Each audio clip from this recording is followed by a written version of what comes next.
نعم احبتي، حاليا نلتقي مع احد ابطال فرقه 17 اللي متخصصين في موضوع الكاميرات. حاليا مثل ما تشوفون سادة الكرام زميل المصور، هذه كاميرات اللي حاليا تم مراقبه قواطع يعني تنظيمات داعش بها. شلون البطل؟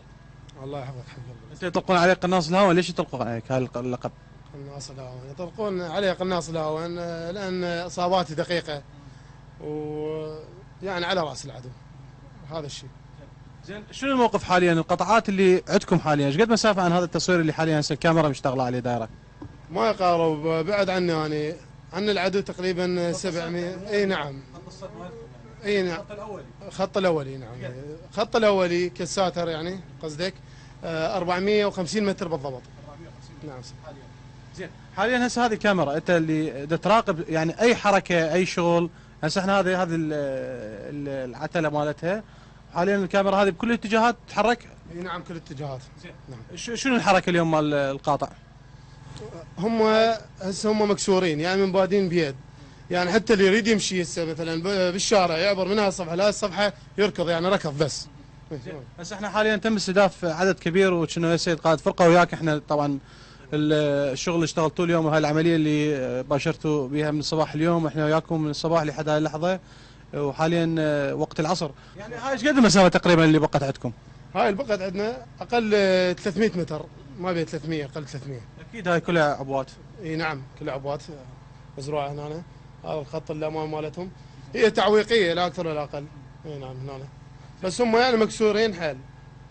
زين، حاليا قطعات الفرقه 17 جيش عراقي بالاضافه للحج الشعبي داير ما داير هاي المنطقه، لو شنو موقفها؟ اي نعم يعني نقدر نقول بالعامه مربع ناقص ضلع، يعني السائل من هذا الساتر. هسه هاي قطعاتنا. هاي قطعاتنا. هاي قطعاتنا. اي نعم. وقطعاتنا من هاي الصفحه الثانيه. هاي كلها قطعاتنا وتمتد هيك يعني قطعاتنا، يعني هسه محصورين بهذا المربع. ايضا هذه كلها قطعاتنا. احنا حاليا هسه اللي تم تصوير المعركه قبل شويه اللي طلعناها حاليا صورها ابطالنا مصوري قناه افاق فضائيه برنامج مهمه. هذه الساتر اللي صورنا من عنده، وتحديدا هم ذولا. ذولا مو صحيح؟ زين، يعني مثلا انا قبل شويه سمعت منك انه اكو نداء شيطان، ما اعرف شنو الموقف.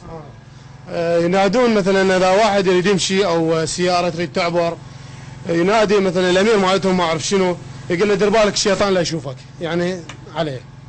يعني هو يعني حشاك يقول لك انت شيطان يعني. نعم. لا نفتخر بهذا الاسم، شيطان عليهم ماشي. نعم استاذ كارم، حاليا باشرنا وياكم مع قناص الهون حسب ما يسموه ابطال فرقه 17 جيش عراقي. هذا البطل اللي طبعا شل حركه داعش، طبعا مو بس هو وباقي الموجودين، بس هو اليوم واجبه موجود هنا طبعا. شل حركه داعش ضمن هذا القاطع اللي ساخن، مثل ما تشوفون حاليا بعد المعركه اللي باشرنا بها ويا السيد قائد الفرقه 17. هذا القاطع مثل ما تشوفون حاليا انا دا احرك بالكاميرا، هذا القاطع اللي يدعي داعش السيطره عليه، هذا بالضبط. هاي البستان اللي يعني يدعون هم السيطره عليه، وتحديدا هاي المنطقه يعني زميل المصور اذا امكن طبعا عليها، هاي المنطقه هي كلها حاليا قاب قوسين او ادنى من سيطره قطعاتنا عليها، وان شاء الله يعني ما يبقى دنس ارهاب من هذا القاطع، وان شاء الله تحرر كل اراضينا من دنس ارهاب. نعم احبتي، الى هنا ناتي الى نهايه حلقتنا لهذا الاسبوع، انتظرونا الاسبوع القادم ومهمه جديده من مهمات ابطال قواتكم الامنيه وابناء الحشد الشعبي البطل. دمتم في امان الله وحفظه، الى اللقاء.